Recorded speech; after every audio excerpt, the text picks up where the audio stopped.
Hello, folks. Thank you for tuning in to our devotion this week. And I hope and pray that things are going well for you this week. Really appreciate you taking the time to join with us on our Facebook page and on our website.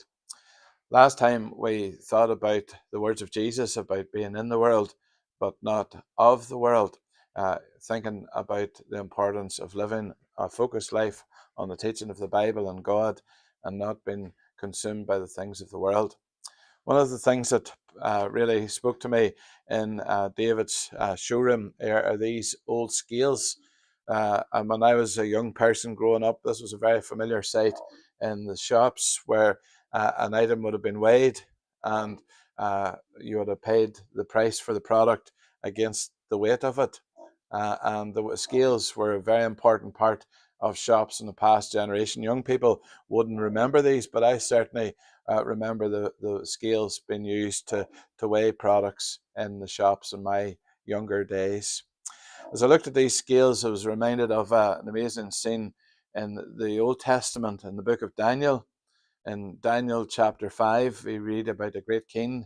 His name was Belshazzar, and he had a great party. And there was great celebration, there was great affluence, there was great things brought into this party being hosted by Belshazzar. But while the party was going on, something amazing happened. An unseen hand wrote a message on the wall. Mene, mene, tekel, upharsin. Thou art weighed in the balances and found wanting. Daniel chapter 5, verse 27. You're weighed in the balances and found wanting.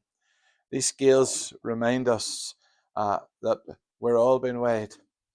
And Romans teaches us that we all have been found wanting. Because in the book of Romans, we're reminded that we all have sinned. I have sinned myself, and we all are found wanting. We all fall short of the glory of God. Sometimes we think of ourselves better than we are. But the truth is that we're all on the same platform. We're all weighed in the balances and found wanting, for none of us are perfect. But the lovely thing is that the Bible teaches us that if we confess our sin, he is faithful and just to forgive us our sin and cleanse us from all unrighteousness. 1 John chapter 1.